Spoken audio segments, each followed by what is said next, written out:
Well, good afternoon. I think it is 12:01 or 12 o'clock according to, what does your clock say? 12, there we go. Um, So can we have the roll call, Mr. Coley, please? Commissioner Caballero. Here. Commissioner Feinbaum. Here. Commissioner Gibson. Here. Commissioner Hamilton. Here. Commissioner Herbert. Here. Commissioner Simpson Brown. Here? Commissioner Small. Present and accounted for. All are present. Very good. Can we have an approval for the minutes for May? Has everyone had an opportunity to review them? So moved. Second.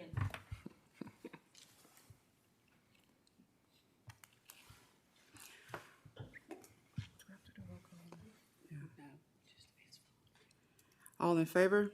Aye. Aye. Next, we'll have some official action from Gabe. I'm going to recognize him. Thank you, Chair. I want to recognize Chris Hood, our Director of Finance, to give you an update on two proposed resolutions on our pension investment fund and our 401k investment fund. Chris?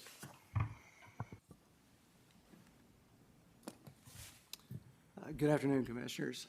Today, I bring you proposed amendments for the investment policies for our pension plan and our 401k plan. These investment policies serve as administrative guidelines for the Retirement System Investment Committee as well as for our fund managers. The investment policies also set standards of measurement by which we can review our investments in those funds, as well as establish guidelines by which we should invest. I'm going to be talking to you about two actions that come to you from from the Audit and Finance Committee today in the form of resolutions AF 92 and 93.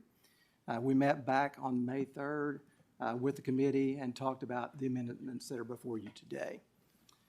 Just to keep in mind, the investment policies are intended to be dynamic. They are to change as the funds change and as the needs of the plan and the participants change as well. So the last time that we had amendments to these policies was back in 2020 for the 401k and 2016 for the pension. All right, so how do we get to where we are today? Really, the policy changes that are in front of you today are a result of an asset liability study that we did for our pension plan. With this, we took our investment consultant being Mercer, as well as our plan actuary being Chiron, and did a study of the outstanding liabilities of the plan and tried to marry that up with the investments in the investment portfolio. Mercer provided multiple investment scenarios. They ran thousands of iterations of it to try to basically come up with the best risk-return portfolio for KUB's pension plan. So you'll see some changes coming up, but really that's how we got to the proposal that is before you today. But how does it get to you as a board? First thing, it's got to be signed off on by both Mercer as our investment advisor and also our retirement system counsel, which is Bill Mason. At that point in time, once an idea or concept has been signed off on, it can go through the investment committee. The committee votes on that and then turns that to the president and CEO. President and CEO request that it is then presented to the board's audit and finance committee. That occurred back on May 3rd. So the changes that you are seeing today have been vetted at all levels of the organization for purpose of providing it to this full board. So, all right, so we're going to start out. Just for clarification, so if you go back to the next slide, the first two, the system counsel and investment advisor, those are not approvals, those are just reviews. They reviewed the policy, so they're looking at the policy cover to cover, and they're making sure that any changes that we have made are both legally appropriate and in best practice with what the investment advisor is seeing in policies similar to ours today. Okay. So they are truly signing off on the changes. Okay. Okay. All right, so that asset liability study that I talked to you about, these are changes that impact our pension investment policies that are coming directly from those recommendations. The first of which you see three changes in asset structure. These are holdings within our pension plan. The first of which is we are looking at our REIT holdings, which is real estate investment trusts, and in order to decrease the risk of our portfolio and maintain the same level of return, we're changing that investment over to a core real estate holding. The REITs themselves are more closely correlated with the equity market. So as the equity market goes up and down, the REITs will also go up and down, more similar to an equity than actually a core real estate holding would. When we look at core real estate, what that means is that is an investment in a tangible real estate property. KUB would be buying into an investment where multiple real estate properties are held. They are geographically segregated. They are well leased properties that are producing income. So this is a diversified portfolio. The only thing that we give up in doing this is these aren't as liquid as the REITs. However, pension plan is very stable. We know what the income streams required to meet benefits are. So really only a gain here in the fact that we are de-risking the plan somewhat and making this move. Next up, you'll see our convertibles. KB holds a convertible portfolio currently. We're wanting to decrease some risk there by broadening our investment horizon. The multi-asset credit investment actually can contain convertibles. Matter of fact, we may still have about 50% of our holdings in convertibles in this multi-asset credit. However, it also contains high yield investments. It contains bank loans and secured debt. So a little bit broader investment spectrum, taking some of the risk off the table there. Next up is our fixed income portfolio. So 30% of our pension is held in fixed income. This is the defensive structure of our portfolio. We currently hold long duration, and we also hold a core fixed income investment. Currently, if you're in the long duration investment, our manager there can only invest in portfolio assets that are long duration. As it currently stands, long duration is not paying as much as short duration. So really what Mercer is advising us here to do is go to a full fixed income portfolio that can range from short-term to long-term, depending upon where the advisor sees as the best return for the portfolio. So we actually, in doing this, take a little bit of risk off the table, and we think it produces a slight bit more return. So each of these investments, Mercer advised to take in tandem with each other in order to de-risk the plan. All right, so the next item is also another feature of what are the next steps for KUB as we de-risk the pension plan. Currently, our holdings stand at 70% growth assets, 30% defensive assets. So the fixed income portfolio I just mentioned to you, that is the defensive portion of our portfolio. Over time, we need to make steps to further de-risk our plan. Just as we did with the ALM, this would be next steps. This is not today. This is setting us up for the future. So when the present value of benefits reaches 95%, which is where we've been traditionally we're at 100 or more. Over the last 4 years with the validity in the market, we've ranged anywhere from 85% to 115%. So we're bouncing around a little bit in between that, but as a whole, KUB has existed at 100% or more as far as PVB. So at some point in time in the future, when Mercer kind of advises us the parameters are right, our committee agrees, we would work to de-risk the plan somewhat. So what we're asking for here is just that next step, that we would be able to take the ratio down to 60-40 from 70-30 growth defensive. That's as far as we could go. We can't go beyond that, just to 60-40. Okay.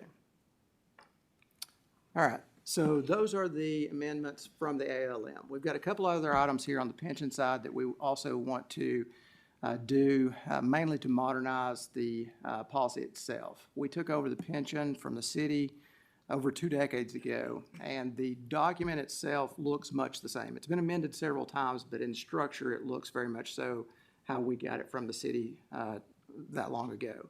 So we want to do some things to instigate some best practices that Mercer has with other clients. We also just want to make the document a little bit more user-friendly. If you noticed as you flip through it, some of the things that used to be written out are now in chart form. It's more user-friendly. The next thing we want to do, as I mentioned on the previous screen, as far as the shift over and de-risking the plan, we want to break it out in the policy so those growth and defensive assets are well-defined. When we go to de-risk it, everything's easily in place to make that next step.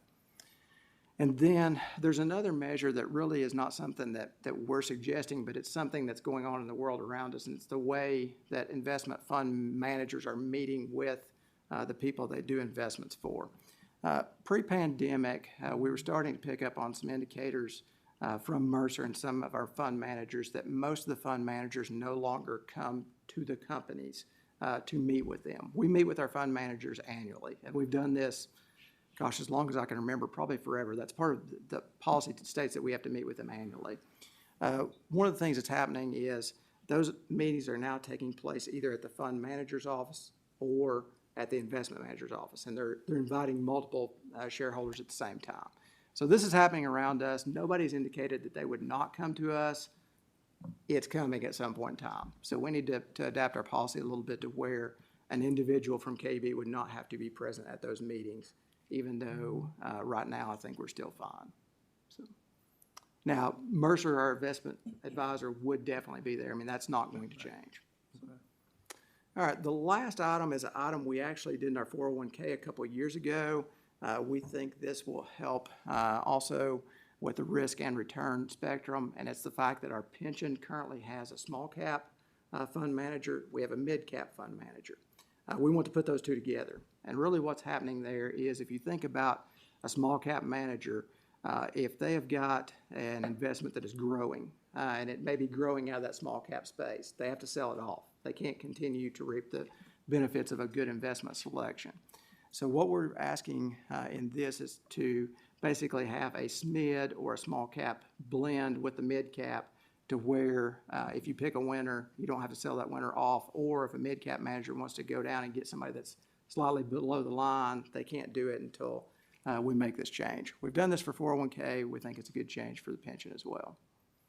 All right, so that's pension. I'll stop there if you've got any questions specifically on pension before we go 401K. When we change to 60-40 to get in a better defensive position, will that have to go through the investment advisor, all of that, and then come back to this board for approval? So the only thing that we're doing is currently it would go all the way through this board for approval, which is a much longer time span to go through all the pieces. Right. What we're doing here is we're asking for this board's approval now to do that in the future. Okay. Yes, but we would go to CEO and audit and finance. Okay. So, but you know that's the next step. That's where we would head next. But it may be a little bit of time before it happens. Okay. On bullet point number 2 on the next slide, why wouldn't you want to be there for those meetings? So, Be yeah. there for those meetings? I don't know that it's not that we would not want to be there. It's just that the horizon around us is changing. We could send someone, but that's the way that most managers are meeting today. So pandemic hits, we go from meeting in person to everything is Zoom or Teams meeting, that type of thing. We still meet with them that way. Our investment advisors have not been back here, but we have the same meetings. I think you'll see that option for us if it were to be the case. But as much as I would like to think that we have got the talent in the room to completely understand everything they're saying, that really occurs with our investment advisor. So I think we could still be involved. And like I said, nobody signaled that we would not. And Commissioner Feinbaum, if that was the case, then as Chris mentioned, we would still be in close consultation with our investment advisor. We have quarterly investment meetings with them, and so they would be bringing us up to date, even if we didn't do it beforehand. Yeah. We speak with Mercer on a very regular basis, even beyond the quarterly meetings. Quarterly meetings are for the committee, but our retirement staff is in contact with them very regularly. Chris, help me get corrected. So this is for the pension, which was grandfathered in from the city, and then OPEB is what we do now with existing. So we have got 3 components of our retirement system. We've got the pension, which is a closed plan. It's closed. Okay. It is that's what I was closed, asking. okay? We have the OPEB, which is our post-employment benefits for pre-2010 employees, that is retiree medical. For post, it is the new HRA plan, which provides a cash benefit for purpose of healthcare expenses to employees that vest, which is 20 years and rule of 80. So, and then you've got the 401K, which is the third leg of the retirement system. Okay. Gotcha. Okay. All right, I'm going to move on to the 401K. So the 401K amendments in themselves are not large enough to bring this board individually. Since we're here for pension, we went ahead and did a little bit of cleanup on 401K. A couple things. Once again, modernization of the document structure to meet best practices. And really probably the other bigger things is Mercer had indicated to us that our policy looks a little bit different than most in the fact that in order for an investment to be held in our 401k, it's got to specifically be mentioned in our policy. Only the investments that are mentioned can be used in the 401k. They have reflected to us that most of their other participants list a range of investments. They do not specifically offer all those, but if they want to add an investment, they can. This is what we're doing with this flexibility. We're going to add 3 different types of investments, none of which we plan to put in our plan immediately. One is environmental social governments type holding, the other is a cash holding, and then we've also got an inflation protection security that we might add. These will not occur today, but we want to do this as well as offer passive and active possibilities within our plan for each of the holdings. Like I said, no action today. We feel pretty comfortable with where our 401k is, but we realized in discussion with them that while we're making these changes, we needed to loosen up the boundaries just a little bit with investment policy on the 401k. And then really the rest of it is just housekeeping for 401k, so pretty simple. All right, so that brings you to the resolutions before you today.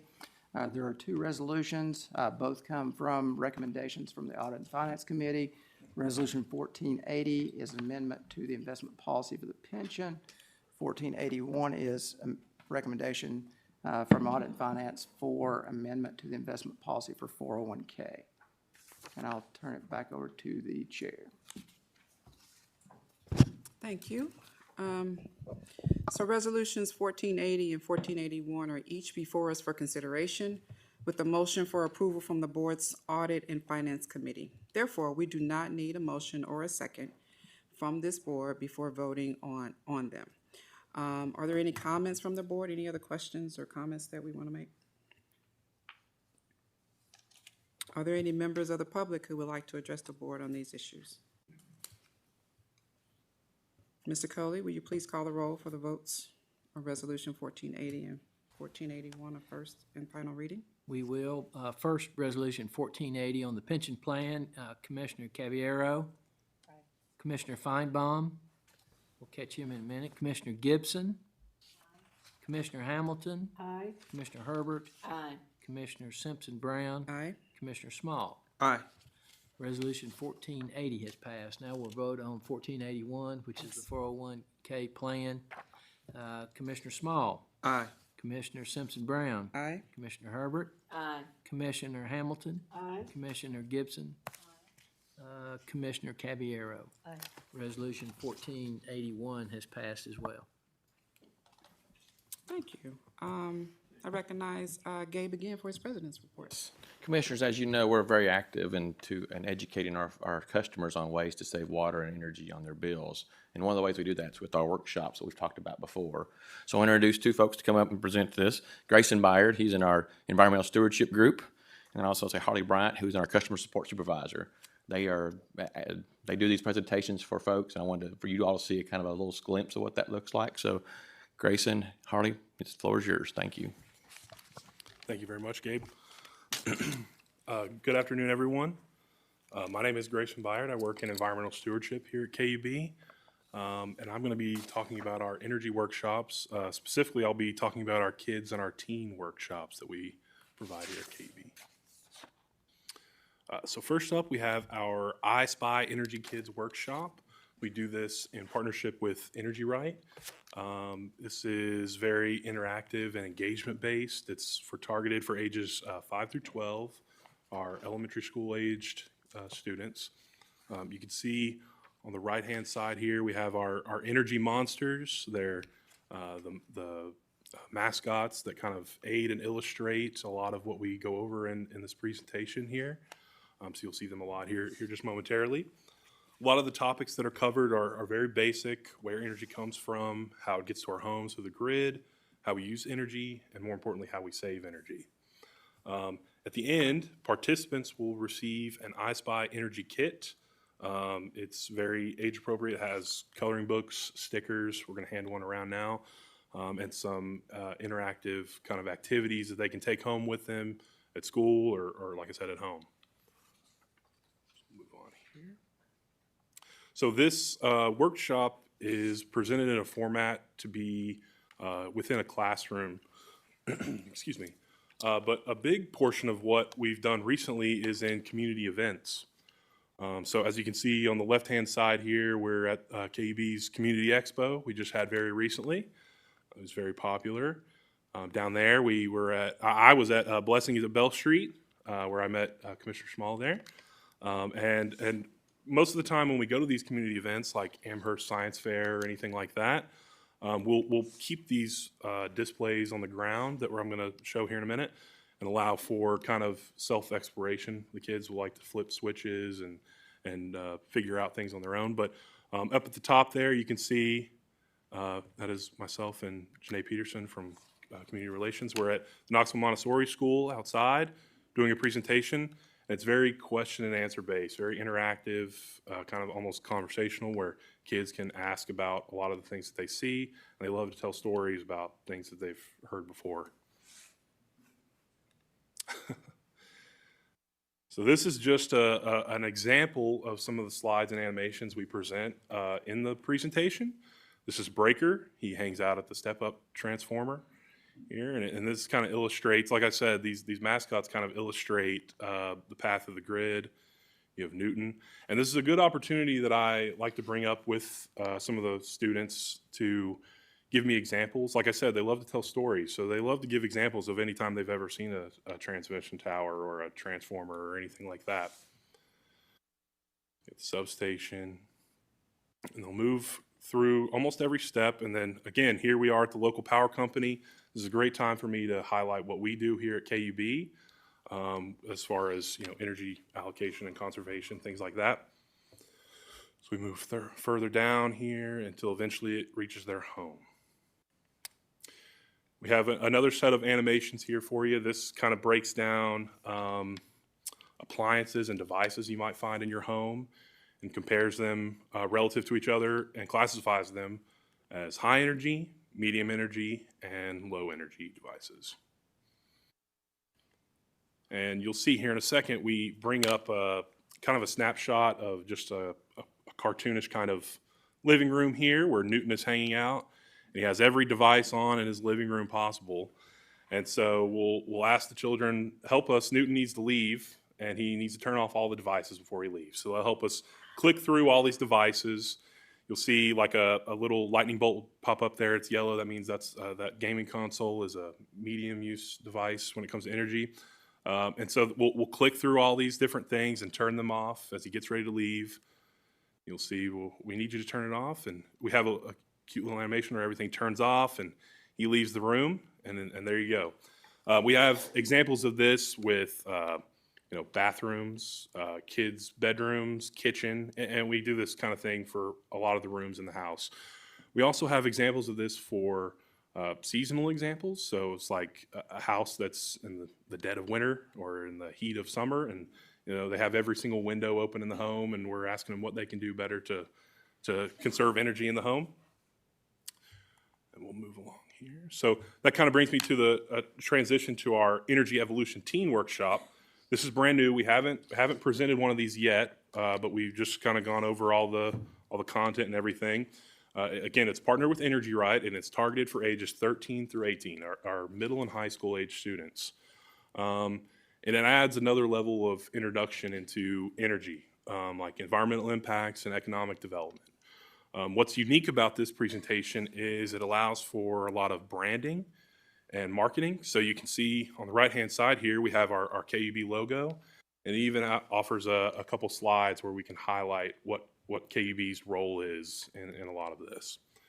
Some topics covered: the history of power in the Tennessee Valley, specifically TVA, where energy comes from. We dive a lot more into turbines and power production. And how does energy consumption impact the region, kind of going back to environmental impact and economic development there. Participants will receive a home energy water kit. That's the one we hand out for our adult workshop, but I think you'll receive that when Harley talks about his portion here. So what kind of separates the teen workshop from the kids workshop is the introduction into real life numbers. You can see TVA has provided us a power portfolio for 2005 with breakdowns and a pie chart here. And then it kind of gives us our most up-to-date numbers that they provide us in 2021. Vast difference, but a big breakdown in numbers there. And like I said, it gives us real numbers, so it gives us, percentages in carbon emissions, but especially it gives us goals and projections where we want to be in the Tennessee Valley. And that's really important for students to be able to take those numbers back to school, home, and whatever when they're thinking about energy consumption. So as you can see, this is a much more age-appropriate teenage room here than the kids' workshop. And we discuss things. This is a great opportunity to say, how do you use energy day to day? We have slides that have true or false, and we keep it very conversational, very interactive with the participants. We have slides on energy myths, things you might have heard that you think might be going on with energy conservation, things like that, but we discuss in this kind of classroom setting. So now we'll kind of move. I have some displays to show you here.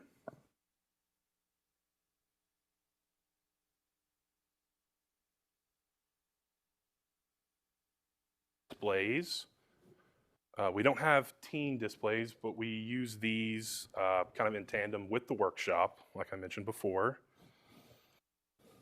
Thank you very much. Leave this right here for you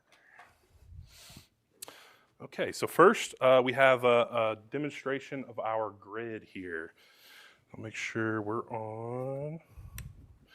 And so you can see where energy is produced at the top, every way you can imagine there. And we kind of run through every step of the grid, talking about every step along the way. And I use this in tandem with the presentation. So as we're running through those animations, I can kind of light up the steps here until eventually it lights up the home. And everybody loves when the house lights up at the end. I get a lot of oohs and ahs there. So this is a great opportunity again to provide example or ask the students to provide examples where they see these structures in public. But it's also a great opportunity to demonstrate service interruptions, things like that. If we were to have a thunderstorm and something were to take out a transformer or a power line, you could clearly illustrate why power isn't making it to your home. And then obviously restoring power there. So we'll move on to the next display we have here, which is comparing devices in the home you might find. We'll usually start off with a little pop quiz. Which device do you think uses the most energy? Usually get answers like the TV or the computer. And they're all very shocked to find out it's the AC. So then we kind of move down the list here. You got kitchen appliances, TV, computer, and lighting. So this is a great time. I use this one in tandem when we talk about high, medium, and low energy, and then for energy myths and things like that. Excuse me. This is, children all the time think because their parents tell them that you got to turn off the lights when you leave the room. This is a great time to let them know that lights are actually one of the more. I always warn people, please do not combat your parents when they tell you to turn off the lights as you're leaving the room. But yeah, so these are just 2 of the 3 displays we use. The other one is just pretty much a physical display of the room where you can flip on devices and things like that. So with that being said, I'm going to turn it over to Harley. He's going to talk to you guys about adult workshops today. Good afternoon.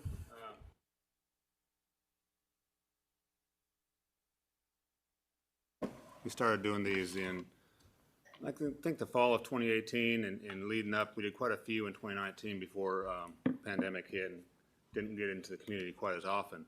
But this was obviously in conjunction with TVA as well.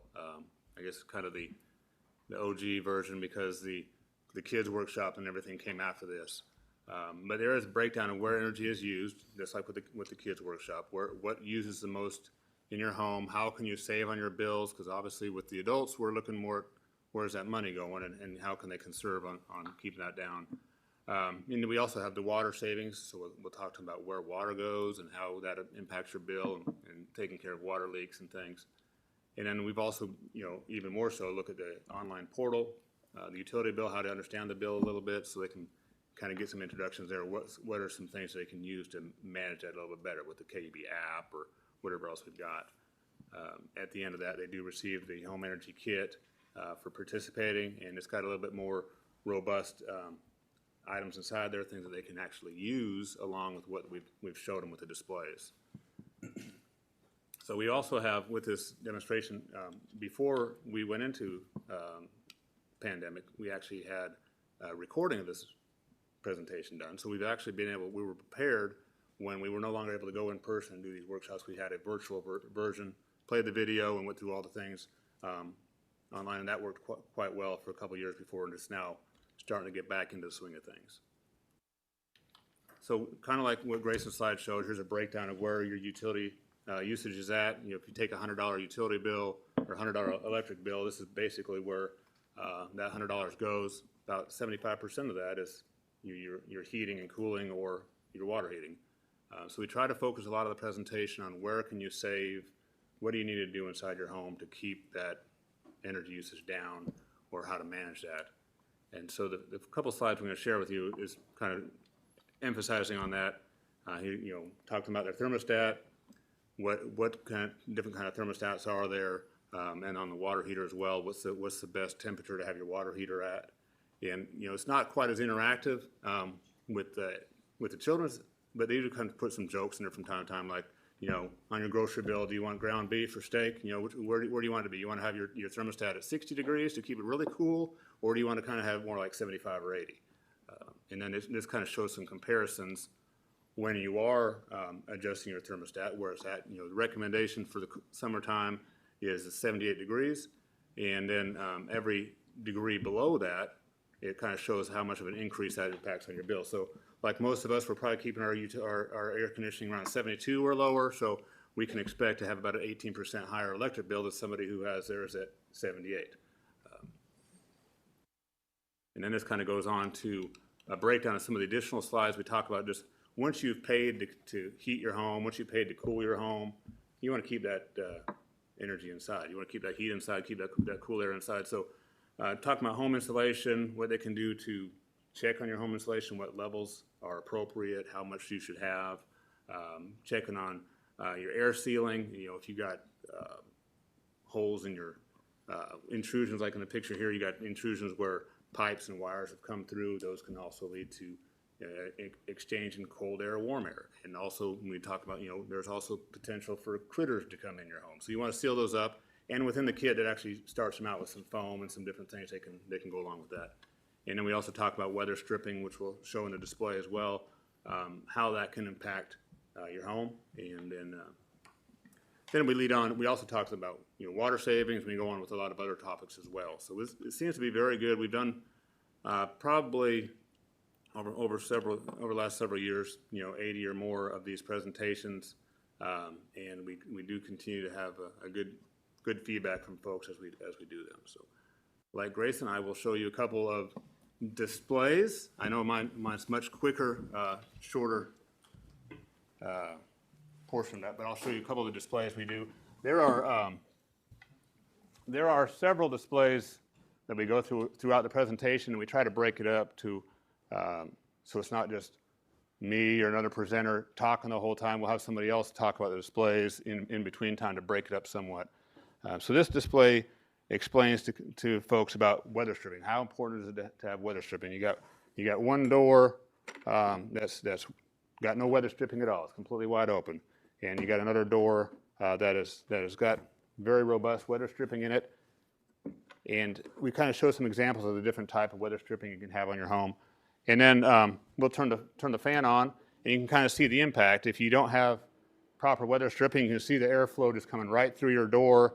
A lot of times in the summertime like this, you can close your door and see daylight around your door. Well, there's weather stripping needs to be added there. So we kind of explain that to customers, show them a different type of weather stripping, and also, talked about just like a 1/8 gap around your door is about the equivalent of having an 8x8 hole cut in your wall. So you don't want to have an 8x8 hole cut in your wall. You might want to put some weather stripping on as well. Another part of what we show is the wall section. This goes along with that slide a little bit, talking about intrusions in your home. When the home's built, contractors putting in pipes, putting in wires.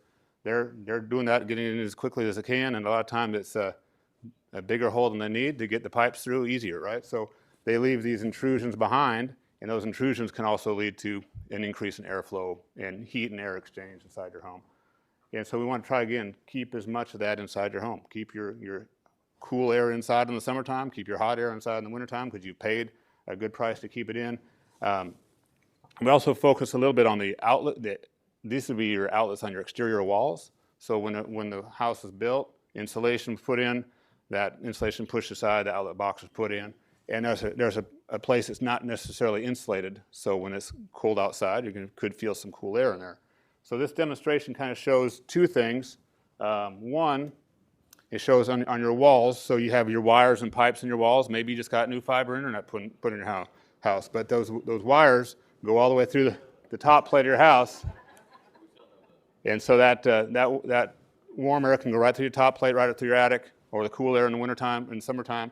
And you want to keep that in. So if you keep it sealed up, you can see the ball stays down. It's all sealed, everything's staying in. That warm air is not going out, or cool air is not going out with warm air coming in.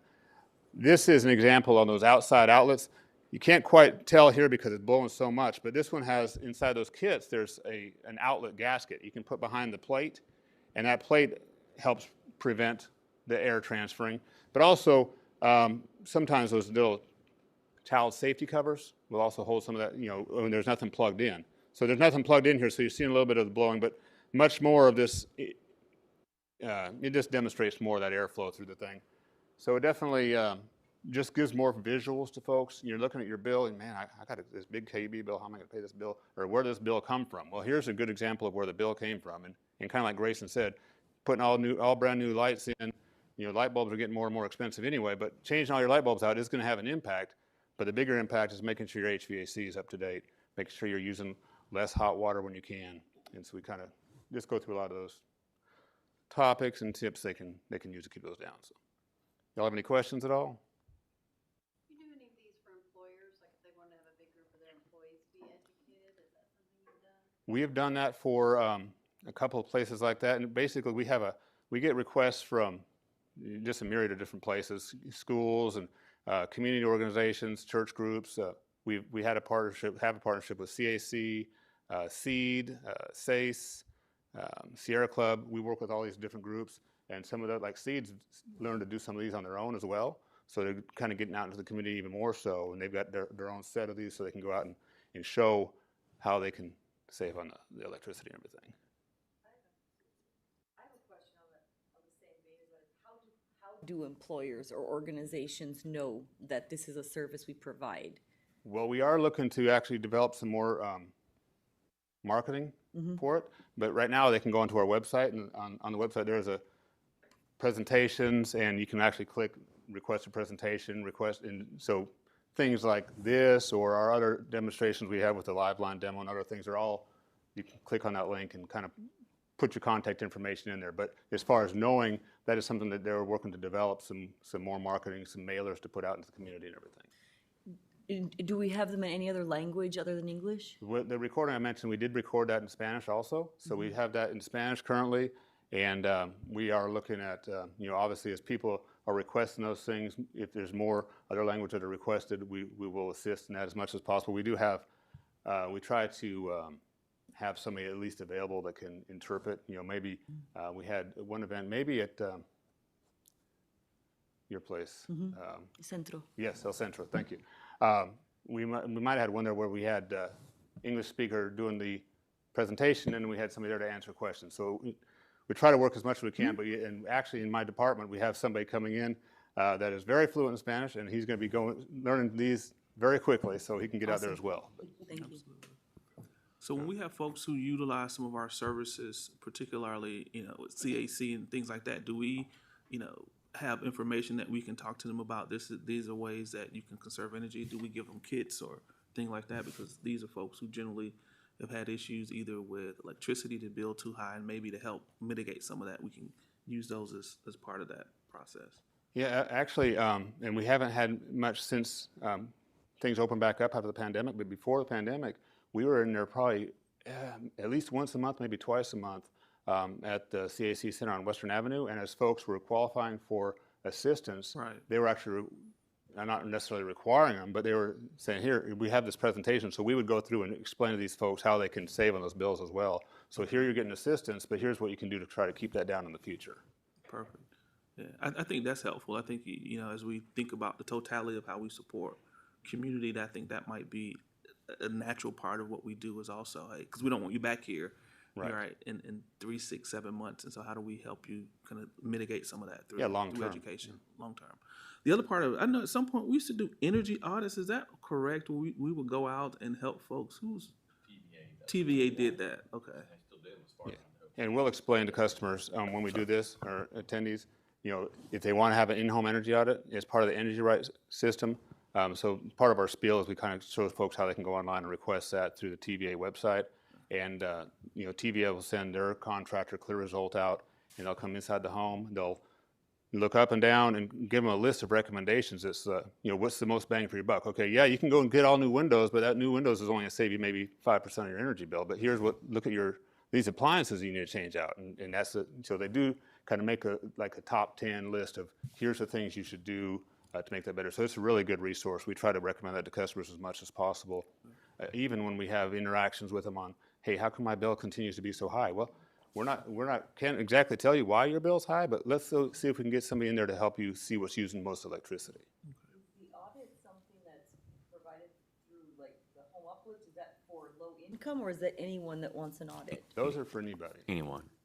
And I will say it's really, really thorough. I had it done years ago when it was first introduced, and they crawl all over your house, up and down in between, and found things I would never have seen to seal up and stuff like that. So I recommend it fully to anybody, but it's open to anybody that lives in the TVA service, in the service area particularly. So. And they're very honest with you, because I had mine done very honest. years ago. And they speaking of this one here, they said your house is a leaky barn, Harley. So there was a lot of home sealing I had to do to keep that cool air in. So it's definitely good recommendations. But. All right, thank you very much. Thank you. Thank you.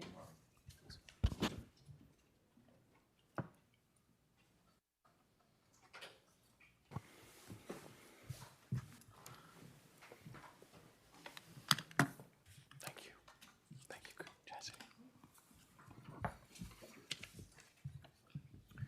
Board, I want to also have Herschel Hall. He's one of our chief engineers over in our water wastewater group. A few weeks ago, I notified you all about an incident that occurred on our eastern part of our system, and I've gave you updates throughout the whole progress of that project and response. And I can't say enough about how impressed I continue to be with our folks, and when a crisis like that happens, how they respond, react. And we've averted that. And I want to have Herschel give you an update on that. So Herschel Hall, appreciate you being here, and let them have any questions you have, please ask.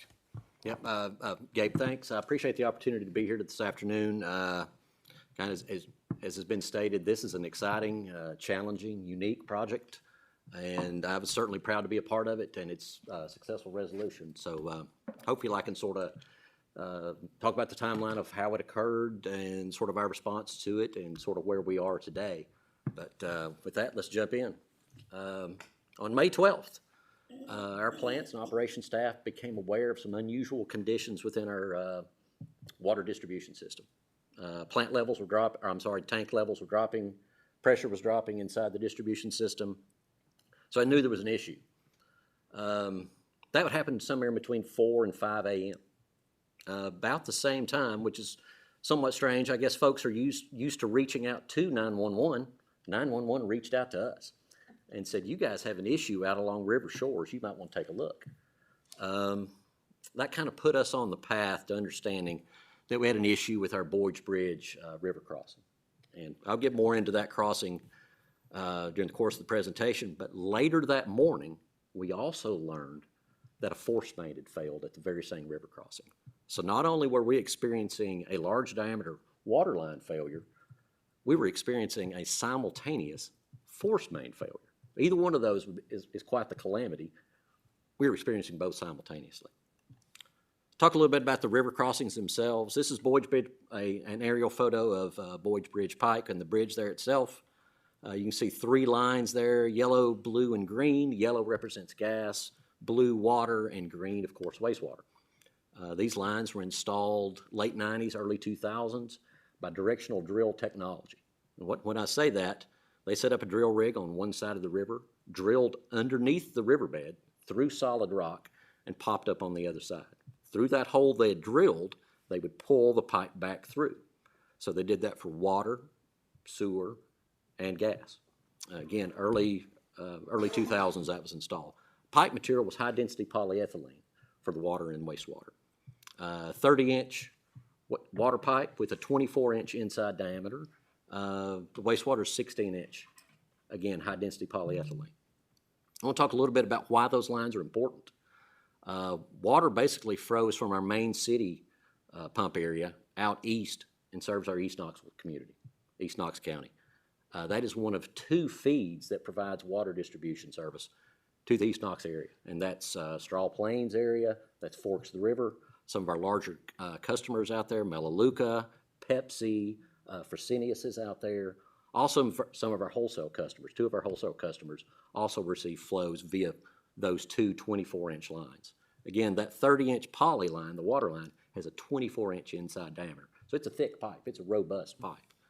The wastewater line transports wastewater from the Forks of the River area. Again, Fresenius, Melaleuca, Pepsi flow. It is the only source of wastewater transport from Forks of the River.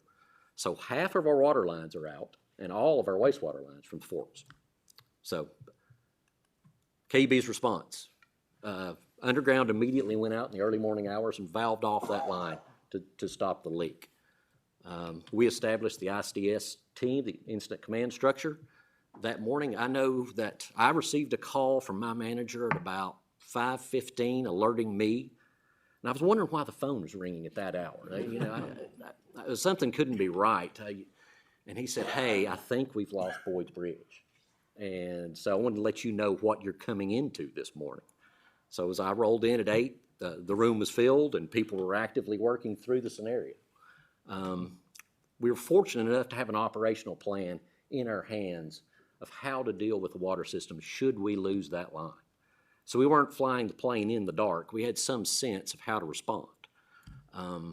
Again, we're fortunate enough to have that. I'm glad that we weren't trying to prepare that plan in real time. It was nice to have that on hand. One key feature of what we did is reach out to some of our wholesale customers, ask if they could curtail usage perhaps, make them aware of our situation, reach out to those customers. Also some of our key accounts, again, Fresenius, Pepsi, those folks out in Forks of the River, some of our larger consumers, reach out to them. So that's what we were doing on water. On wastewater, we were really left with the option of pump and haul. So in effect, we built a pipeline on wheels, which is a series of trailers and hauling equipment to haul that wastewater from Forks of the River nonstop 24 hours a day, which was quite the effort. Not only does it sound difficult, it is difficult. We immediately reached out to a contractor and a consultant to get them on board to help us with the solution. We wanted to find a contractor that has the heavy civil capabilities, working with large diameter pipe, river crossings, that type of work. Same goes with a consultant. We wanted to work with a consultant who had done similar work in the past. And I'll talk more about the folks we reached out to in this slide.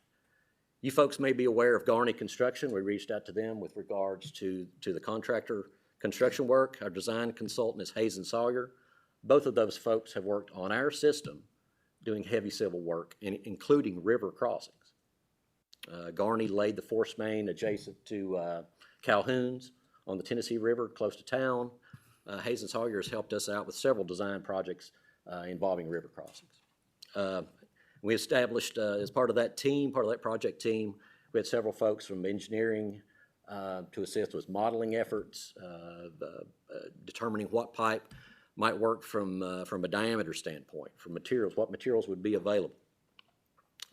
Obviously, the key concept to our project team was restoring water and sewer service as quick as possible. And we identified 3 quick alternatives. One, since the water line had failed, could we potentially use it as a casing pipe for a new line? Could, in effect, we open that line up and pull a new line through it? Of course, a smaller diameter line, but one that would at least work temporarily. If that wouldn't work, could we install either one or both of the pipes along the river bottom? That's a common occurrence to lay pipes along a river bottom. It takes a little bit longer than what it might take to run it through that existing line, but it was an option that we identified. Another option, which, to be honest, seemed like a good idea to me initially, was actually to lay a line temporarily along Boyd's Bridge itself. There's several questions associated with that. Traffic control with the bridge. How much does the water line weigh? Do you need a detailed structural analysis to determine whether or not the bridge is sufficient to hold that line? How long would the traffic control need to be in place? And of course, just the overall constructability. So we pursued as our first option using the water line as a casing. Another feature of what we did initially, reach out to some of our stakeholders. We worked with Fish and Wildlife, TVA, Corps of Engineers, TWRA, TDEC, and we involved City of Knoxville folks in our discussions about using the bridge. Again, working with, as our goal of pulling that new line through the existing line, through that 30-inch polyethylene, again, that has a 24-inch inside diameter, we installed an 18-inch pipe through it. So we had to verify that that existing line was suitable. So we tested it, actually brought a company in, a contractor in from West Tennessee who had been working on the Blue Oval City project for Ford Motor Company. Garney actually has a large project in West Tennessee, and they were able to mobilize some of their subcontractors to come and assist us. They actually showed up on site to begin work, Garney did, on the 15th of May. Remember the problem, we became aware of the problem on the 12th, and Garney was already out there on the 15th. So we had a quick response. First step in that was testing, make sure we could use that existing line. The drilling folks went right through it and came right back, no issues with using it. So we found pipe, it also came from West Tennessee. We brought that in, fused it up, pulled it through successfully, tested it, connected it to our existing system, and by May 22nd, our installation was complete. And we were actually operational on the new water line by May 25th. Again, the problem occurred on the 12th, contractor arrived on the 15th, and up by the 25th, we were operational with the new water line. So very fortunate, in several aspects there, fortunate that we could get through that existing line, fortunate that we had a contractor, fortunate that we could get materials. So good fortune all the way through. So Herschel, I don't want to get ahead of you, but I'm going to get ahead of you probably. If you go back to the other slide, if those two catastrophic things happened and these both were pipes that were laid around the same time and the same time kind of material, Yep. is it safe to say that maybe there was a defect in the material, and what did we use for the replacement pipe? Did we use same type, different type? It's a good question, and I don't know that we'll ever know the answer as to the mechanism of failure.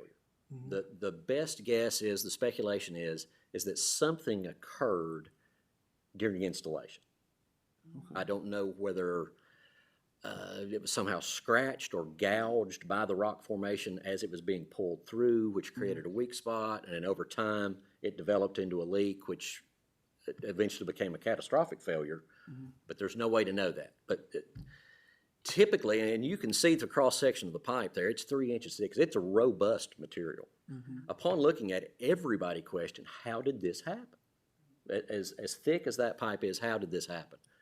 And we even wondered if somebody was maybe in the river boring and punctured the pipe, but we couldn't find any reason as to why that would have occurred. But your question is fair. A lot of material that we use on river crossings is polyethylene. That's a common material that folks use. I'm not aware of this situation having occurred in other places. If it was a material problem, you'd think you'd hear about it more often. Right. This is the first time I'm aware of it having occurred.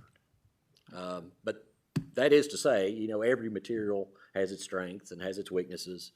The material that we went back with certainly was poly. It's easier to work with. It's available.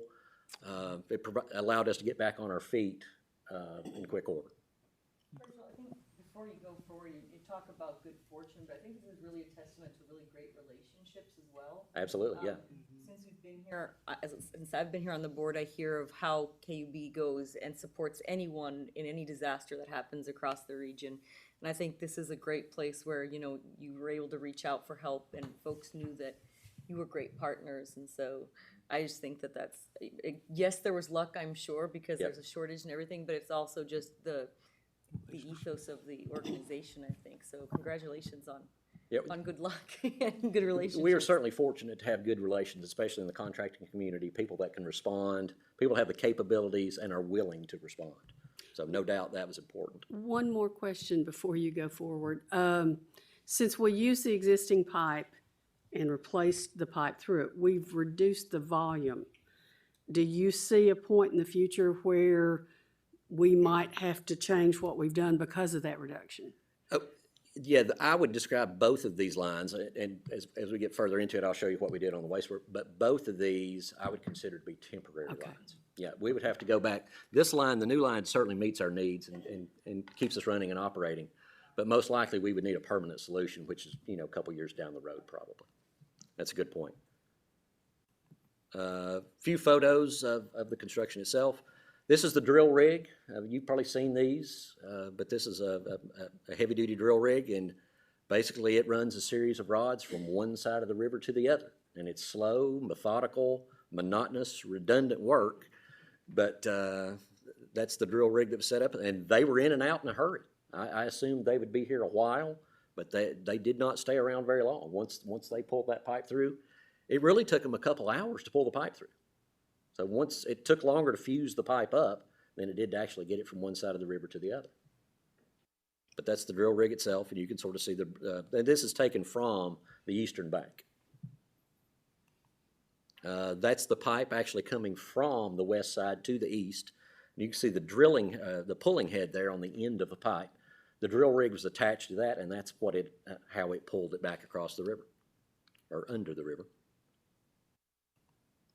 This is the actual tie-in work where they're connecting the new pipe to our existing pipe. Again, that's Garney's crews there in the ditch doing that tie-in work. So once we tied it in, it was a question of testing, pressure testing, disinfection, flushing, and then a return to normal sequence, and then we were back on our feet on the water side. Force main installation. Again, having discounted the bridge crossing idea, we were left with placing along the bottom of the river. So that sounds like complicated work. If you've done it a few times, maybe it's not.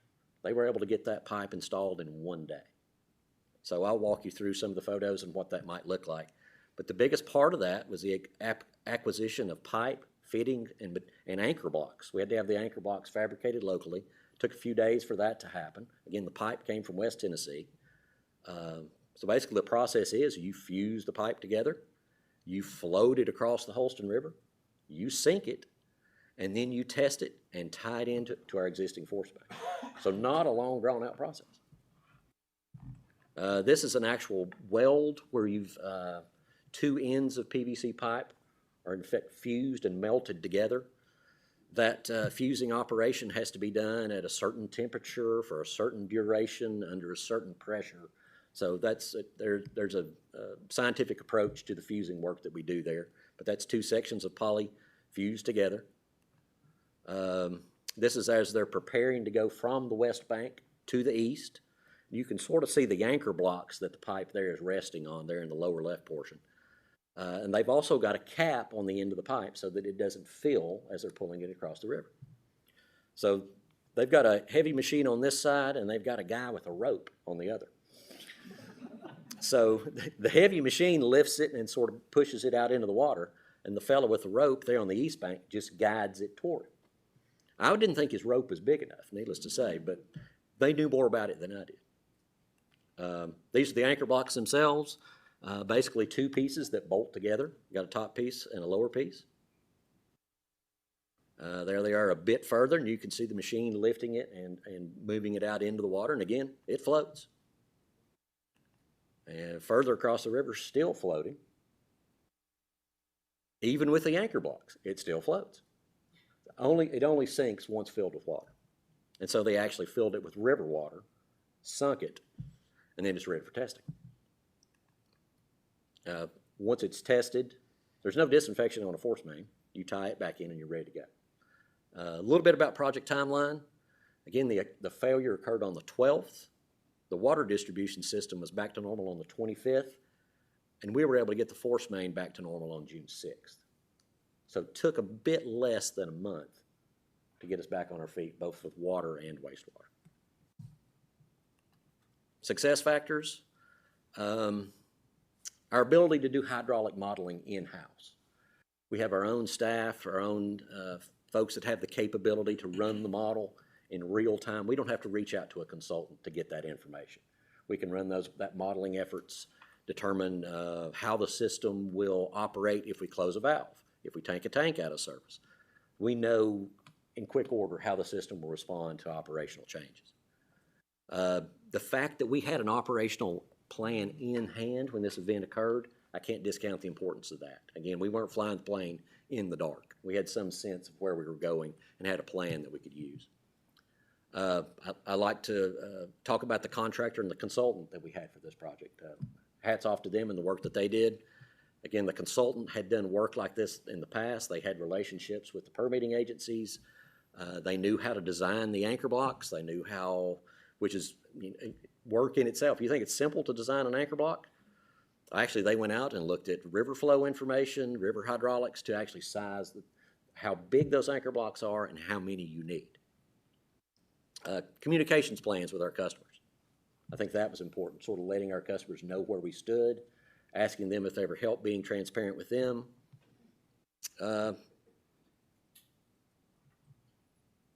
Regulatory agencies, our relationship with TDEC. I think we have a good relationship with TDEC. We met with them midway through, again, transparent with them, shared where we were at, shared our challenges, let them know when we would be back on our feet, and I think TDEC was receptive of that. Again, Fish and Wildlife Service, TWRA, Corps of Engineers, TVA, all of those agencies were very accommodating to our needs. They understand the importance of this in that it was an emergency. Availability of contractors' materials. Again, I use the word fortunate, and I do believe we were fortunate that we had that Blue Oval City project in West Tennessee that we could draw both contractors and materials from for our benefit. Fortunately, lead times on polyethylene is not terrible, so we borrowed pipe from them, and they ordered new pipe from the factory. So they were very accommodating in that regard. We were fortunate that we could get through that existing 30-inch pipe. That really sped the project up and allowed the water system to get back on its feet that much quicker. And I think it's important to mention there were numerous KUB departments that were involved and engaged and had a lot of skin in the game in this project throughout. And that was from day one, from May 12th, all the way until we ran our back to normal plan for the wastewater system. So hats off to a lot of folks that we worked with. And I'm sincere in saying that we had great coordination and collaboration through the different departments that were engaged. So with that, I'll conclude my talk today. Questions, comments? I just want to say one of the, a friend of mine's mother lives in the area, and she saw, I guess, all the machinery, and she said, something's going on, right? But she wasn't impacted. So that just kudos to the whole team and everybody that because they didn't skip a beat, they didn't miss anything. And that pumping of the wastewater, I just have this vision of all the hard work. That is tremendous to get that, and no one is impacted by that. So thank you for all your hard work with that.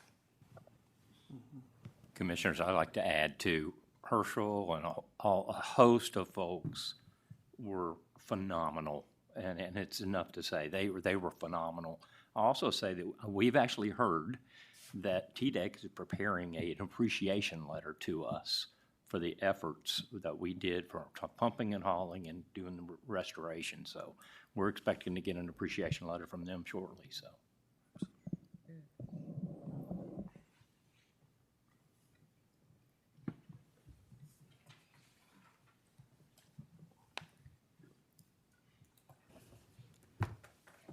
So yeah, it's all good stuff. I got it. Are there any members of the public who wish to address the board today? I just have a question of one of the presentations that I saw with the energy. You can come to the podium.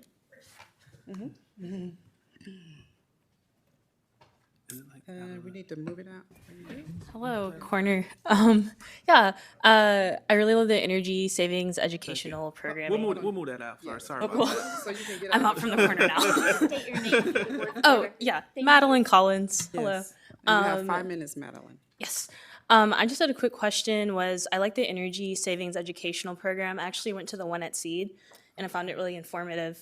One question I had was, do you help with co-creating curriculum? Because I do like a lot of arts programming and like for children and like putting environmental and like energy like education within the arts program would be really cool. But like finding those people and sources to help with creating that type of curriculum is really hard. And even like looking at what was at Seed, like as an adult I could get it, but thinking about it and like how do I put this in like an arts lens with what I do with my kids, and that way is kind of hard. So I don't know if like when I go online and request for help, can it also be like a request for like talking to someone to talk about creating curriculum that's more specific towards the art that I do with these kids? Yeah, for sure.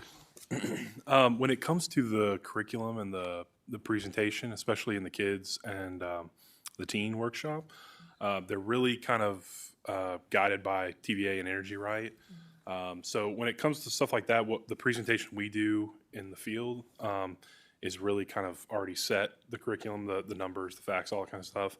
I'm sure that if you came to us and wanted to come up with your own kind of curriculum, we would be willing to talk about that stuff. You can go on our request a speaker page and you fill out your information that gets sent to our community relations department, so they can work with you there for sure. Awesome, thank you. That was my quick question. Thank you for the front. Thank you. Thank you.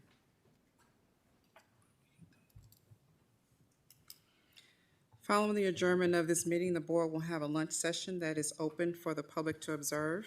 This meeting is adjourned.